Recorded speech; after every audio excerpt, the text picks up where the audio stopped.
Assalamualaikum warahmatullahi wabarakatuh. Jumpa kembali dengan saya Indra Gunawan di modul kedua mengenai mineral dan batuan di mata kuliah Geologi Fisik. Oke, kali ini saya akan mencoba membuka dengan definisi apa itu atom, elements, dan mineral. Setiap materi, unsur paling kecil yang kita kenal adalah atom. Nah, atom akan terdiri dari inti yang dikelilingi oleh proton dan neutron serta elektron. Kemudian setiap atom akan mempunyai massa, dan elemen dengan bentuk yang sama tetapi mempunyai massa berbeda kita namakan isotop. Nah, jumlah elektron yang mengelilingi inti akan sama dengan jumlah proton di dalam inti. Kemudian atom akan saling bergabung karena daya ikat. Kemudian daya ikat ini sendiri akan membentuk compounds dari beberapa jenis elemen yang berbeda. Tidak menutup kemungkinan juga pada umumnya mineral akan mempunyai compounds dengan elemen-elemen berbeda, tetapi ada juga yang hanya mempunyai satu jenis elemen saja. Nah, biasanya kita mengenal tersebut adalah native elements. Mineral adalah benda padat yang homogen, harus terbentuk di alam, inorganik, dan mempunyai struktur kristal padat dengan komposisi kimia dan fisika tertentu. Kemudian setiap mineral akan mempunyai susunan atom yang teratur dan membentuk kristal padat.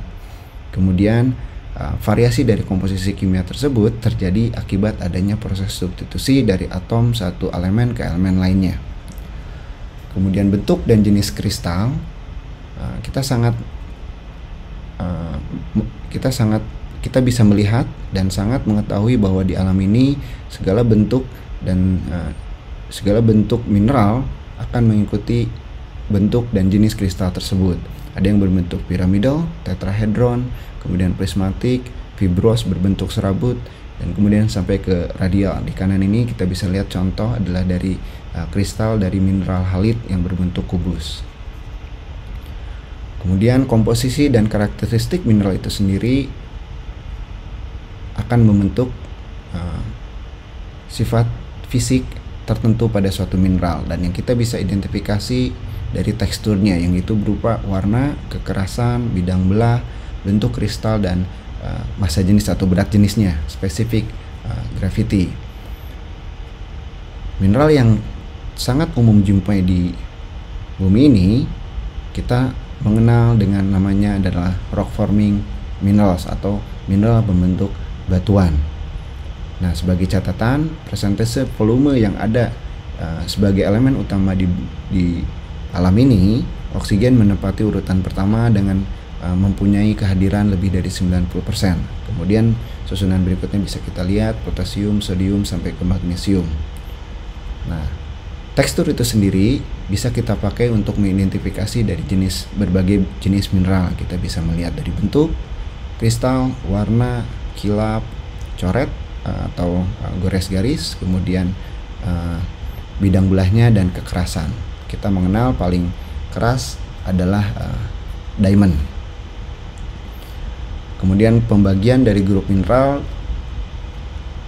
kita mengenal ada silikat dan non silikat. Nah, silikat ini hampir lebih dari 3.500 mineral adalah mempunyai komposisi gabungan dari Si dan O. Nah, Si dan O ini kita kenal sebagai silikat.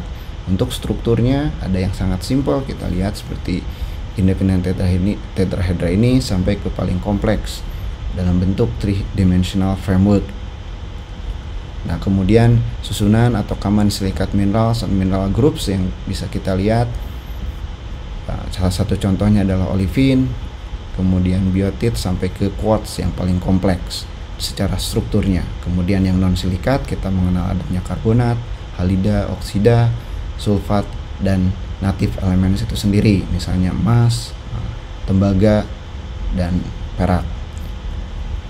Nah, terakhir di segmen ini ada beberapa kita mengenal elements atau minerals yang kita sebut sebagai batu mulia atau gemstone. Nah, kenapa dia jadikan gemstone? Karena kekerasan dan warna kilap tertentu. Nah, kita bisa lihat susunannya dari sini, kita bisa lihat emerald, ruby, turmalin, dan turquoise.